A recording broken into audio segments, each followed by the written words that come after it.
We are brainstorming a big doubt, revisiting role of HLA-B27 in suspected spondyloarthritis, a must, essential, or just a biomarker.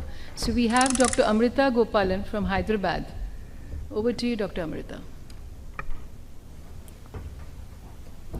Good afternoon, everyone. Today I'll be discussing the role of HLA-B27 in suspected spondyloarthritis. Is it a must, essential, or just a biomarker? HLA-B27 belongs to the MHC gene complex located on chopped arm of chromosome 6. Class 1 MHC is expressed on all nucleated cells, and the molecular structure comprises of the alpha chain along with the beta-2 microglobulin, which is non-HLA coded. There are three mechanisms on how HLA-B27 may contribute to the pathogenesis of spondyloarthritis. The first is the arthritogenic peptide theory, where the normal HLA-B27 molecule presents an aberrant peptide to an autoreactive CD8 cell.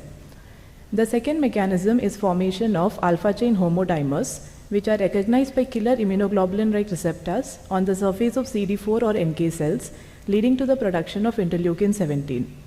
And the third mechanism is misfolding of HLA-B27, leading to endoplasmic reticulum stress and unfolded protein response and activating the inflammatory cytokines.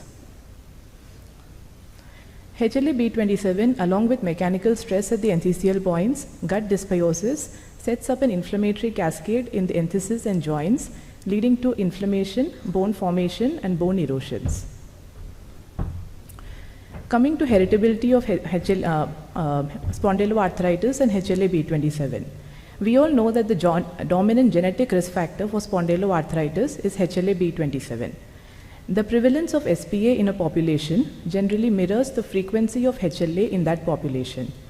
If we look on the map on the right, we can see that the prevalence of HLA-B27 and thereby that of spondyloarthritis is higher in the northern Arctic communities and in the Americas as compared to the Asiatic communities or the African. In India, the reported prevalence of HLA-B27 in the general population is about 6%, and that of axial SPA is between 0.1 to 0.15%. Two important points I would like to highlight here are, if we have 100 HLA-B27 carriers in the population, less than 5 of them will go on to develop SPA. If we have 100 spondyloarthritis patients, around 10 to 20 will be HLA negative, and this figure goes up in low prevalence countries. And therefore, this implies that there are factors beyond HLA-B27 that influence the development of spondyloarthritis. Coming to the risk of developing AS, if a first degree relative has AS, the risk is around 10%. If the relative has AS and is HLA positive, the risk increases to 20%. And if the relative is HLA-B27 negative, it reduces to 1%, implying that HLA-B27 has a role in the familial inheritance of spondyloarthritis. So we all know that spondyloarthritis is a heterogeneous group of conditions, broadly classified depending on the predominant site of inflammation, into axial and peripheral SPA. Coming to prevalence of HLA-B27 in each of these subtypes, angstpon has the highest prevalence at between 80 to 90%. It is slightly lower in non-radiographic ankylosing spondylitis at 40 to 70%. In peripheral SPA, the prevalence of HLA is even lower at 30 to 50%. Coming to the discussion today, what is the role of HLA-B27 in a patient with suspected SPA? The utility of any test depends on the pretest probability, which is influenced by several factors, the first being clinical presentation. Has the patient come with chronic low back pain, or has he come with a combination of inflammatory back pain, dactylitis or enthesitis, which significantly increases the pretest probability?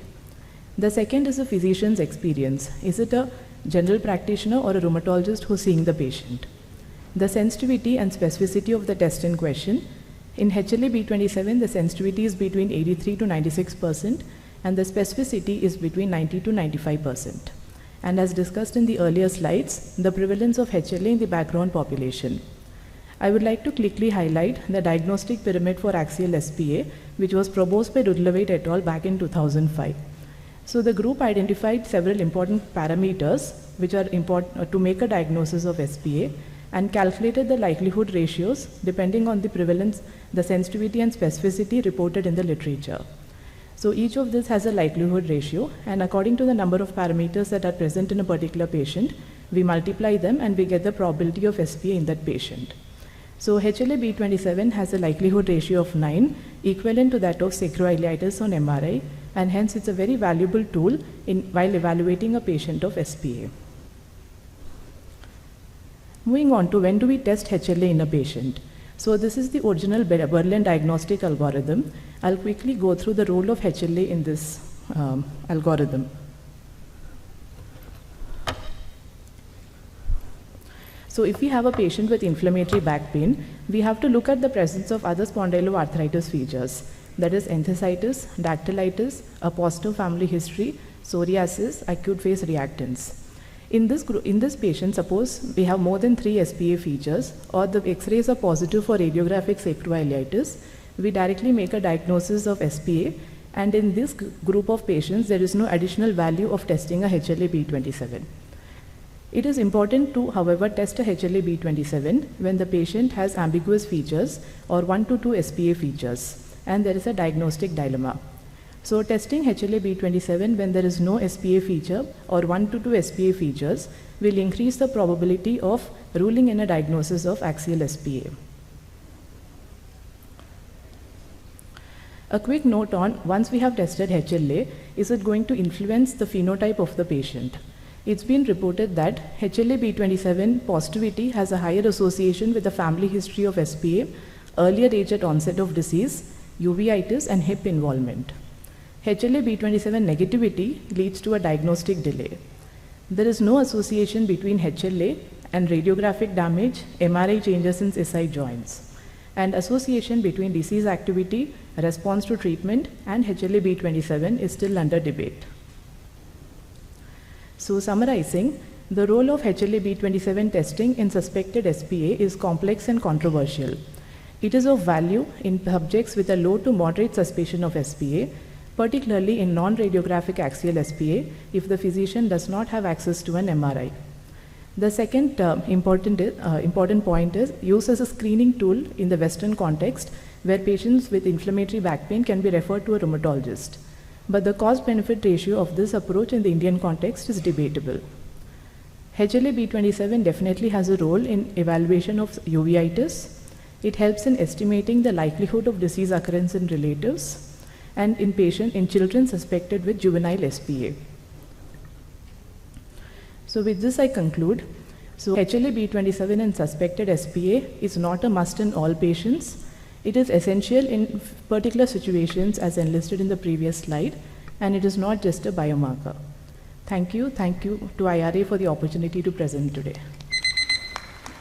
Thank you, Dr. AMIRTHA. Now over to Dr. SITA NAIK for words of wisdom.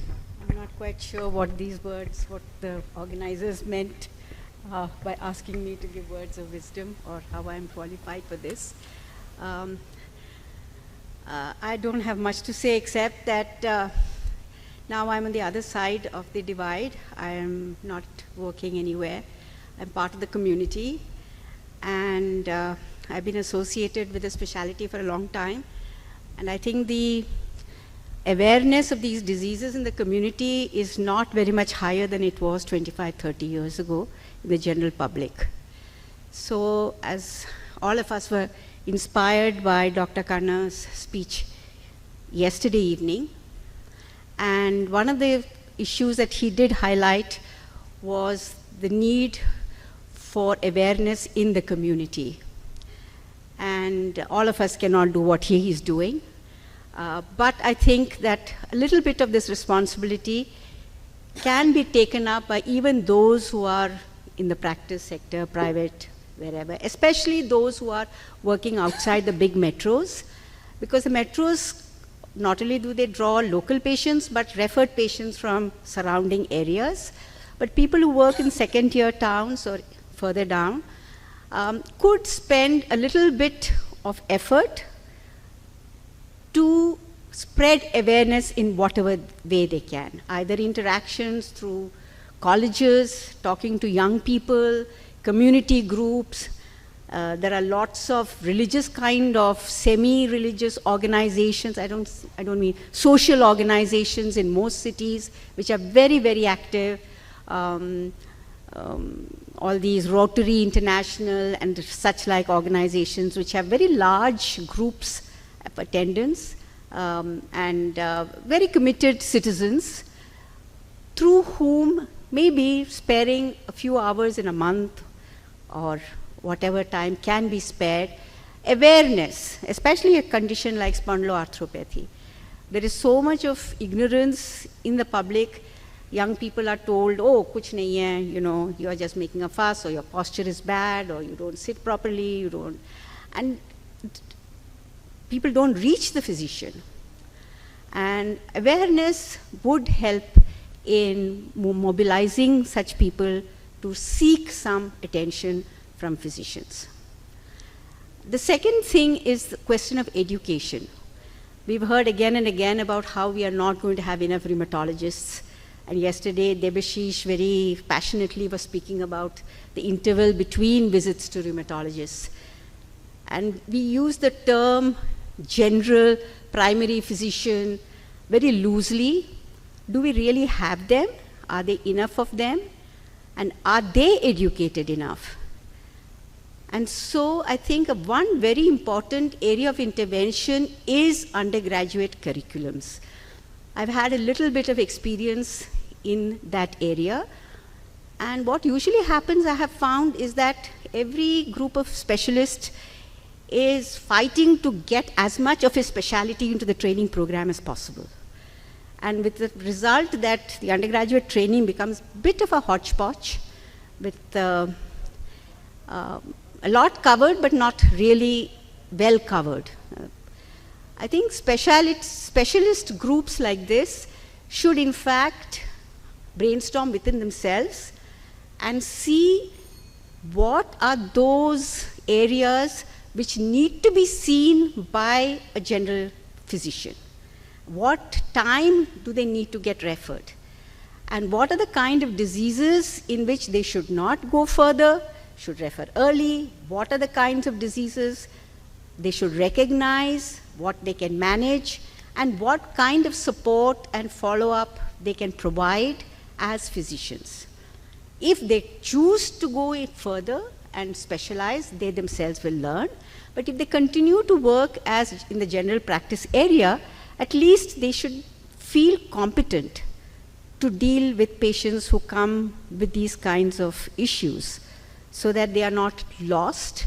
Because if they refer, many of the times they don't refer, and when they do refer, then it's either too late or to the wrong referral. Somebody goes to the orthopedician, somebody goes to the rheumatologist.